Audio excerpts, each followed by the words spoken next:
표준원가 계산은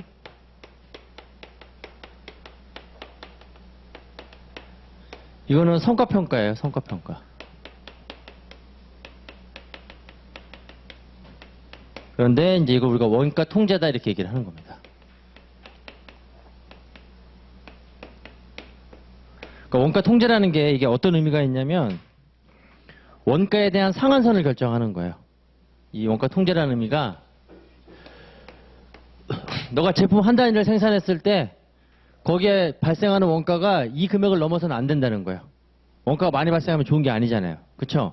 그래서 너가 가장 효율적으로 생산했을 때 제품 원가에 대한 상한선을 딱 주어지는 거예요. 그래서 이걸 넘어서면 안 된다는 거예요. 그걸 넘어서면 원가가 더 많이 발생하니까 회사 입장에서는 나중에 이 원가가 비용 처리될 거잖아요. 그럼 이익을 줄이는 효과가 나오니까 불리한 차이. 그 다음에 이게 적게 발생하게 되면 그때는 이익을 늘리는 효과니까 유리한 차이다 이렇게 얘기를 하는 거거든요. 그래서 이 원가 통제라는 거는 원가의 상한선을 결정해 주는 거예요. 원가의 상한선. 이 상한선이 이 원가가 바로 뭐예요? 이게 표준 원가다 나타나는 겁니다.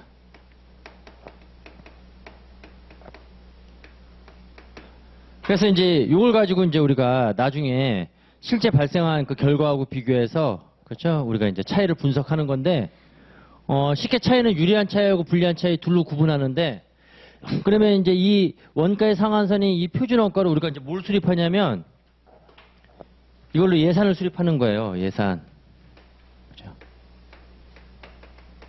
예산. 근데 이제 구체적으로 표현하면 이제 이게 변동 예산이 되는 겁니다.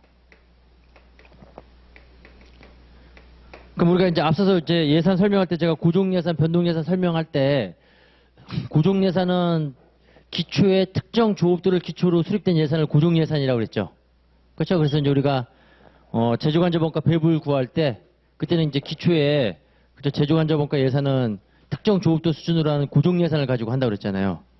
그런데 이 표준원가에서 이 예산은 변동 예산이라는 거예요. 변동 예산. 그럼 변동 예산은 이거 뭘 기초로 한다는 거예요? 특정 조업도가 아니라 무슨 조업도? 예, 실제 조업도 기초로 한다는 거예요. 사후적인 예산이 되는 거죠. 왜 변동 예산하고 비교하는지는 좀 이따 설명을 드릴 겁니다. 그래서 이제 표준 원가를 가지고 원가의 상한선에 해당되는 즉 우리가 가장 효율적으로 생산했을 때 발생하는 원가의 표준 원가를 가지고 예산을 수립하는 거예요. 그래서 이제 이 예산하고 뭐하고 비교하는 거냐면 실제 발생한 실제 원가하고 비교하는 거예요. 그렇죠? 그러면 이제 변동 예산은 실제 조업도라고 그랬잖아요. 실제 조업도. 그리고 우리가 이제 비교 대상도 실제 원가가 되는 거죠. 그럼 실제 원가라는 거는 이것도 실제 조업도를 의미하는 거잖아요. 그러니까 이제 우리가 예를 들어서 우리 회사에서 자동차 한 대를 생산하는데 자동차 한 대를 생산하는데 이제 이거에 대해 이제 우리가 이제 표준 원가를 딱 설정을 했어요. 물론 이제 표준 원가는 제조 원가 요소별로 하는 건데 그냥 한 대 기준으로만 딱 얘기할게요. 이게 100원을 넘어서는 안 된다 이렇게 설정한 거예요. 그러면 이제 제조 부문에서는 자동차 한 대 생산할 때 원가가 얼마 넘어서면 안 된다는 거예요. 100원을 넘어서면 안 되는 거예요. 그렇죠? 100원을 넘어서면 그때는 이제 우리가 효율적으로 생산할 때 표준 원가를 이렇게 넘게 되는 거죠. 그러니까 이게 이제 원가의 상한선이 딱 되는 겁니다. 그래서 이제 나중에 제조 부문을 이제 평가를 하는 거예요. 성과 평가. 그럼 이제 제조 부문을 평가할 때 이 제조 부문에 예산하고 뭐하고 비교하는 거냐면 제조 부문의 실제 결과하고 비교하는 거예요. 제조 부문의 실제 결과하고 비교하는 거다 하는 거예요. 근데 이제 어떤 게 더 타당한지를 한번 여러분들이 이제 판단을 해보세요. 실제 원래 기초에는 올해 자동차 생산량 목표는 생산 판매량 목표는 100대였어요. 100대. 100대인데 경기가 별로 안 좋았던 거예요. 그래서 이제 실제 생산하고 판매한 거는 80대예요. 실제 생산한 건 80대다 하는 겁니다. 실제 생산한 거는 80대인데 여기서 이제 발생한 이 원가는 120원이에요. 그러면 실제 발생한 원가는 얼마가 될까요? 80대 곱하기 120 하니까 9,600원이 되는 거죠. 150원으로 하죠. 150원. 150원 하니까 그러면 80 곱하기 150 하니까 12,000원이 되는 거예요. 네, 12,000원에다가 하는 겁니다. 근데 원래 이제 회사에서 처음에 목표는 100대를 딱 선정을 했죠. 그러면 이제 100대, 죄송합니다. 다시 120원으로 할게요. 120원. 그러면 9,600원이 되는 거죠? 네, 실제 결과는 이제 80대 생산해가지고 120원에, 원가는 120원 발생한 거예요. 그래서 이제 원가는 총 이제 9,600원이 발생한 거예요. 근데 원래 회사의 원래 목표는 몇 대 생산하는 거였어요? 100대죠? 그럼 예산이 이제 두 가지가 있어요. 100대를 기초로 한 예산이 있다는 거예요. 자, 그러면 이제 100대 곱하기 100원 하면 얼마가 되는 거예요? 10,000원이 되는 거죠? 100대를 기초로 한 예산이고. 그 다음에 80대를 기초로 한 예산이 있어요. 그렇죠? 원래 목표는 100대였죠? 올해 생산 판매는 100대로 하자 그러는데 80대만 생산하고 판매한 거예요. 자, 그러면 이제 80대를 기초로 한 예산.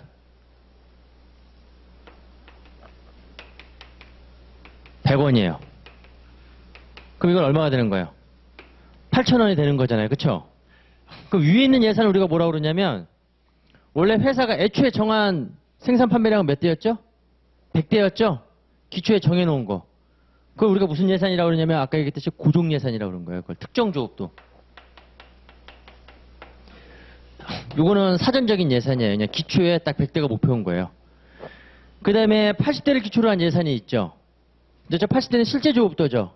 이건 사후적으로 실제 생산량을 기초로 한 예산이 되는 거예요. 이런 예산을 우리가 뭐라고 그랬죠? 고정 예산이 아닌 무슨 예산? 변동 예산이다 이렇게 얘기를 하는 거예요. 변동 예산. 일단은 이걸 잘 이해를 하시려면 고정 예산하고 변동 예산에서 헷갈리면 표준원가는 이해가 안 되는 거예요. 그러니까 고정 예산은 원래 사전적으로 우리가 특정 조업도인 100대죠. 100대인데 한 대가 얼마 넘었으면 안 된다는 거예요. 100원을 넘었으면 안 된다는 거예요. 그럼 100대를 기초로 한 예산은 우리가 뭐라고 그러는 거예요? 특정 조업도인 100대를 기초로 했으니까 고정 예산이다 이렇게 얘기를 하는 거고 실제로는 몇 대를 생산했다는 거죠? 80대를 생산했다는 거예요. 그리고 실제 조업도를 기초로 한 이 예산은 사후적으로 실제 조업도, 실제 생산량을 기초로 했으니까 얘도 마찬가지로 한 대는 100원 넘었으면 안 되는 거잖아요. 이것도 예산이에요. 근데 우리 이런 예산을 뭐라고 얘기하는 거예요? 변동 예산이다 이렇게 얘기를 하는 거예요. 이제 나중에 경영자 평가를 하는 거예요. 실제 제조 부문에서는 자 80대인데 120원에 생산을 했죠. 그러면 이제 비교 대상이 얘 잘했냐 못했냐를 따져보는 거예요. 이거는 원가니까 원가가 많이 발생하면 예산보다 뭐예요? 실제가 많이 발생하면 못한 거고 적게 발생하면 어떻게 되는 거예요? 잘한 게 되는 거죠. 목표 달성이 이건 원가의 상한선이라고 그랬잖아요.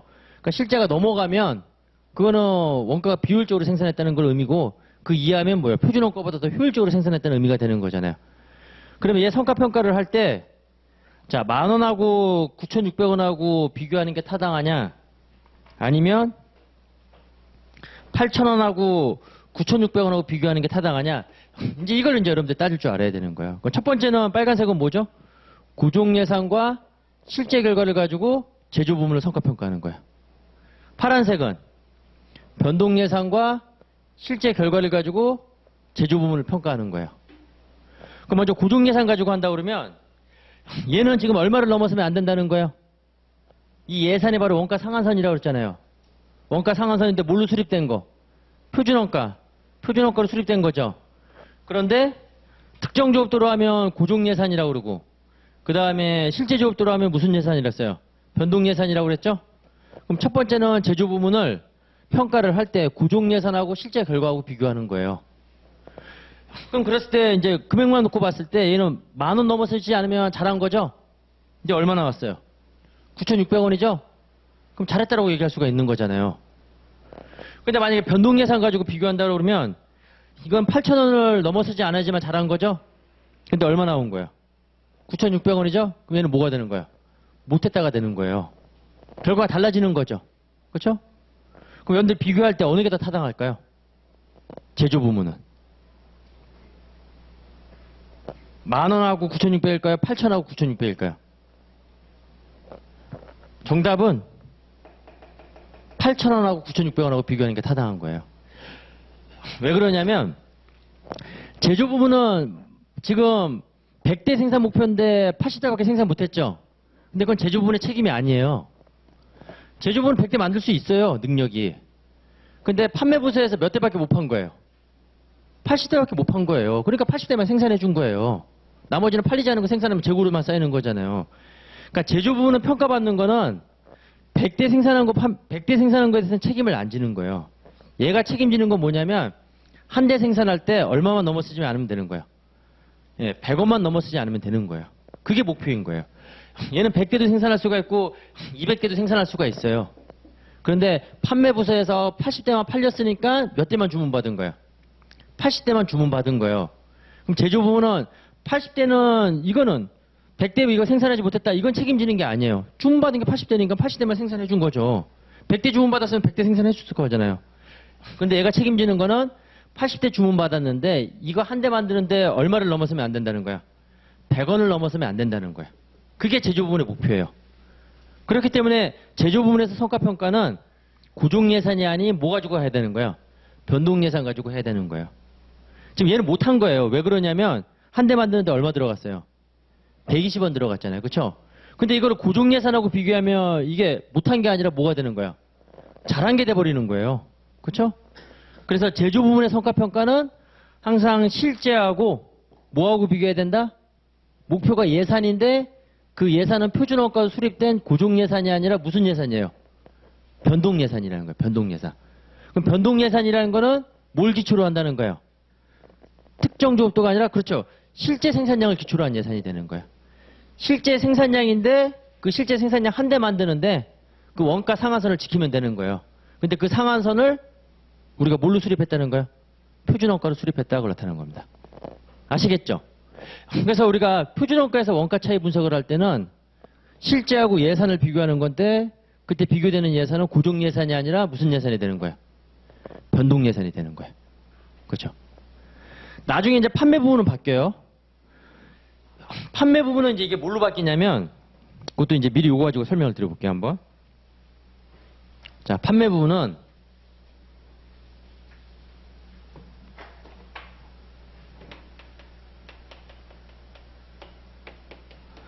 판매 부분은 이제 원가가 아니라 이게 수익이 되는 거예요. 그러니까 판매 부분은 목표냐면 한 대를 지금 얼마에 판매하는 게 목표가 되는 거예요? 100원에 판매하는 게 목표예요. 그러면 이제 기초에 딱 정해요. 올해 판매량 목표는 100대. 그리고 한 대당 최소 얼마 이상은 받아야 된다. 100원 이상은 받아야 된다는 거예요. 그렇죠? 그러면 이걸 우리가 뭐라고 그러냐면 이 100대를 예산 판매량이다 이렇게 얘기하고 얘를 예산 판매 가격이다 이렇게 얘기를 하는 거예요. 그럼 나중에 이제 결과가 나왔어요. 80대를 판매한 거예요. 그렇죠? 얼마에? 120원에 판매한 거예요. 그럼 잘했다 못했다를 따져봐야 되는 거죠. 자, 그러면 9,600원하고 만원하고 비교해보면 이때는 이제 수익이니까 그때는 뭐가 되는 거예요? 못했다가 되는 거죠. 판매 목표 예산은 지금 뭐예요? 10,000원 이상 벌어야 되는 거잖아요. 근데 이거 얼마밖에 못 버는 거예요? 9,600원밖에 못 번 거죠. 근데 변동 예산하고 비교해보면 그때는 변동 예산은 8,000원만 벌면 되는 거죠. 근데 얼마 버는 거예요? 9,600원이죠. 그럼 판매 부분은 10,000원하고 9,600원하고 비교하니까 타당할까요? 아니면 8,000원하고 9,600원하고 비교하니까 타당할까요? 판매 부분은 10,000원하고 9,600원하고 비교하니까 타당해요. 왜 그러냐면 판매 부분은 목표 판매량이 몇 대예요? 100대, 100대 판매 부분이 하는 역할이 그거예요. 물건 많이 파는 거. 물건 많이 팔고 비싸게 파는 거예요. 그러니까 제조 부분에서는 수량에 대한 책임을 안 졌죠. 그냥 주문 받은 것만 생산해 줬으니까. 그러니까 걔는 실제하고만 가지고 이 대당 이 원가 가지고만 비교하는 거잖아요. 근데 판매 부분은 판매량도 자기 목표가 되는 거예요. 아, 판매 부분은 영업부서 사원들이 열심히 나가서 팔아야 되잖아요. 그래서 몇 대 이상 판매해야 되는 거예요. 얘는 100대 이상 판매해야 되는 거예요. 그래서 판매 부분은 성과평가를 할 때 걔는 실제하고 뭐하고 비교해야 되는 거예요? 고정 예산하고 비교해야 되는 거예요. 그게 뒤에 이제 판매 부분이 13장인 거고 뒤에 나오잖아요. 책임에게 성과평가. 몇 장이 12장이 나오잖아요. 이게 둘 다 나올 수가 있어요. 시험에서 판매 부분이 나올 수도 있고 제조 부분이 표준원가로 이렇게 각각 나올 수도 있고 만약에 차이 분석을 하나만 물어본다 그러면 그때는 이제 표준원가가 나올 가능성이 커요. 근데 두 개가 나올 수도 있는 거예요. 판매 부분이 성과평가 나올 수도 있고 제조 부분이 성과평가가 나올 수도 있는 거고. 그런데 이게 이제 어려워하는 이유가 바로 여기서부터 지금 이제 헷갈리기 시작하는 거예요. 그러니까 제조부문은 자, 목표인 예산하고 비교하는 건데 무슨 예산하고 비교해야 되는 거예요? 고정이에요? 변동이에요? 변동 예산하고 비교해야 되는 거예요. 실제 생산량을 기초로 한 거. 판매 부문은 자, 수익을 우리가 비교하는 건데 목표인 예산하고 비교하는데 걔는 변동 예산이 아니라 무슨 예산하고 비교해야 되는 거야? 걔는 고정 예산하고 비교해야 되는 거야. 이거부터 개념이 잡혀야지만 이게 쉽게 이해가 되는 거예요. 무슨 말인지 아시겠죠? 예, 그래서 이제 고정 예산과 변동 예산, 이건 특정 조업도를 기초로 한 거. 이거는 실제 조업도를 기초로 한 거다. 그럼 제조 부문은 이거는 이제 실제 생산량을 기초로 한 예산하고 비교해야 되는 거고, 그 다음에 판매 부문은 이미 기초에 정해진 특정 판매량이 있죠? 걔도 달성해야 되는 거예요. 걔도 책임지는 거예요. 그래서 판매 부분은 고정 예산하고 비교해야 된다. 일단 그거부터 여러분들이 구분을 하셔야 되는 겁니다. 자, 그러면 이제 유용성을 보게 되면